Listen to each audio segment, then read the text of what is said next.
Welcome to Hunter Bros. My name is McKay, and we are going to be working on a Ferrari 360. Today we are going to be replacing a fuel vapor filter, and it is full of active charcoal. You can tell if it's an old filter if little rat turds fall out of it.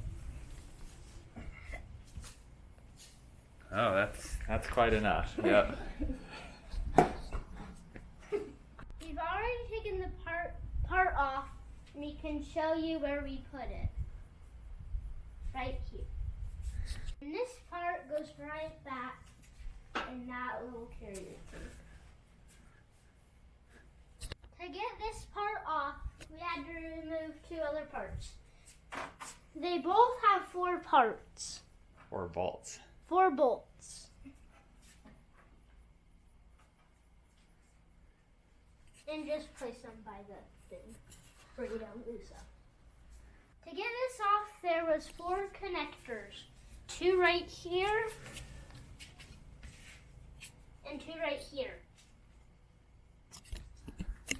And there is 1, 2, 3, 4, 5, 6, 7, 8, 9, 10, 11, 12 volts. The other thing that we're going to watch out for is the fuel door release. And it only has 1 bolt. That's right. Right there. Goes on to that one.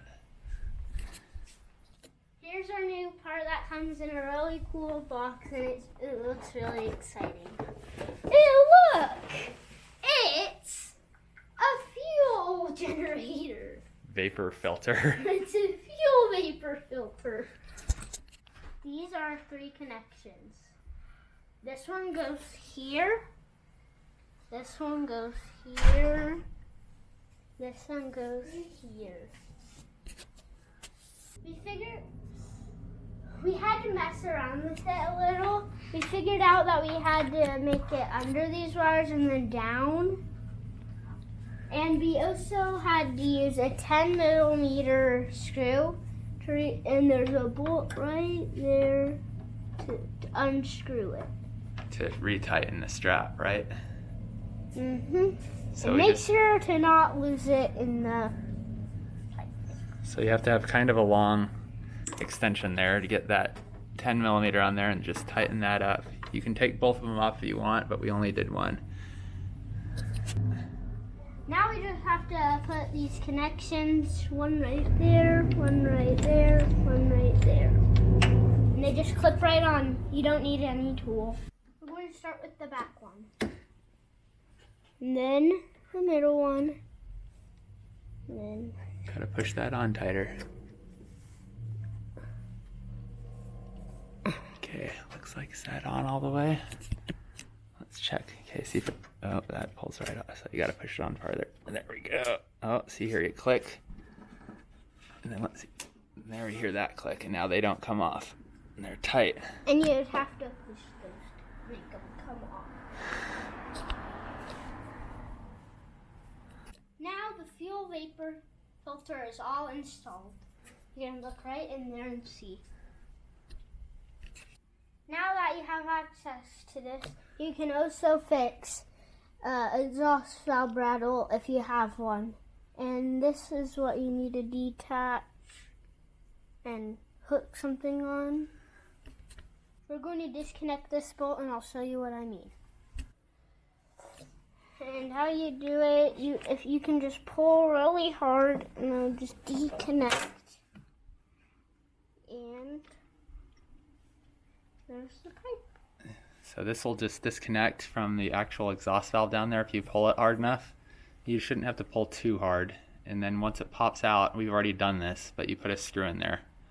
And the same thing on this side. So this side has been reconnected already, but the other end of this tube is also plugged so that your exhaust stays wide open to get rid of that really annoying exhaust valve rattle. Now I'm just putting it So now that we've done that, we're just putting it back, right, McKay? It goes in that hole there.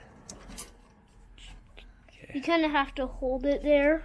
Yeah, you have to hold it there, and then we're going to put that bolt back in, right?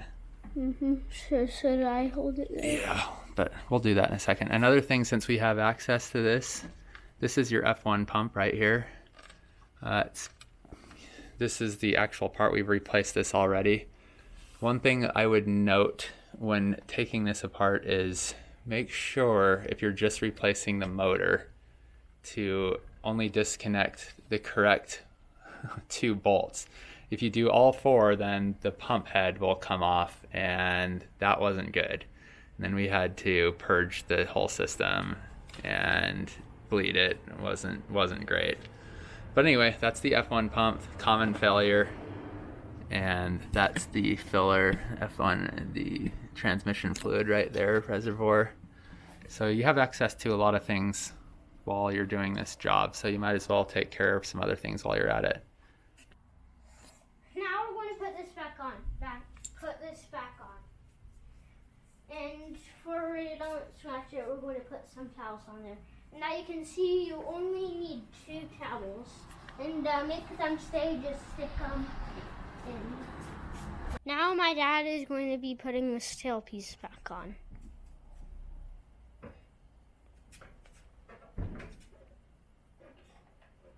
Okay, come here. So, let's see here. One thing that we're going to be looking out for is the fuel door release, which kind of falls down in here. So this needs to go right there. Yeah, right on that bolt, I think is the right one if I remember right. So we're going to be doing that. So it's kind of hard to see, but this bolt right here, that's the one. It goes onto the tail light there. And we just want to make sure to get that fuel release bolted back on there. And then also what we're looking for is the connections for the tail light. So this far one should go into there, or the close one I should say, and there should be another one hanging out over here somewhere. See if we can find it. Okay, so these are our tail light connectors. There's one, and the other one was kind of hidden. It had fallen down in there. They're both, see if you can see that yellow. So just make sure you get the right ones right. The longer one's gonna, see if we can get this, is gonna go into this one. Pop right on there. That's on there. And then this one, obviously, is gonna go, should go, make sure that's, looks like I have to flip it up, and it should go, pop right into that one. Tyson took all the bolts off of the thing. Tyson, This one goes don't. somewhere. I didn't. Tyson, are you being naughty and messing up things? I was putting them on the ground because you wanted to lay on this. So then we're just going to do the same thing over here. Looks like there's this one. It's going to go there. And this one. Oh, fell down, got caught in there. Okay, there we go. That one's going to go over here.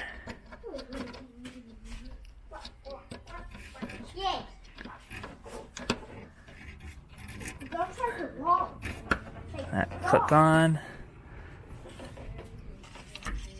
And this one will go like that. Okay, so those two connections are on. The fuel door handle, which the emergency fuel door handle, it's not the one you use on an ordinary basis, but if the inside one fails, the electronic one fails, you can use that.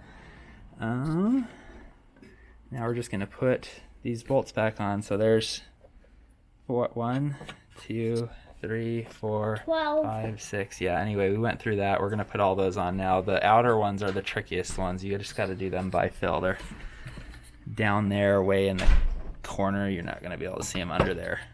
We were able to put these 2 bolts in to pull the towels out. 2. So now the bumper's protected, so we can pull the towel out, right? Mm-hmm. Now what do we need to do? We need to put all the other screws in. That our 3-year-old just screwed up and threw all over the place. But anyway, we're gonna figure it out and get the rest of those on. We've got the tail light back on, and now we're just going to put these back in. On. One on each side. And then you need special screw, kind of like hold it there. And then just stick it in there. And then just, he wants to do it with it, but then you just,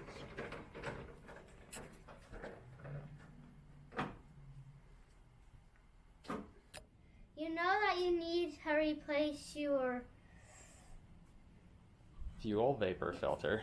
fuel vapor filter if your code is P0455. Evaporative emission system large leak detected. And there's also a minor leak. So either one of those codes, and you were going to be having to replace that. And how another way that you know if your gas takes forever to fill up at the gas station.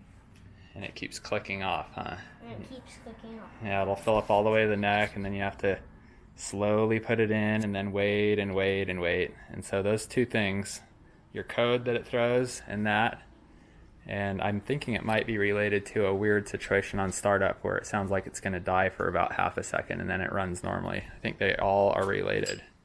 Anyway. This is McKay signing off on Hunter Bros. Remember to like and subscribe.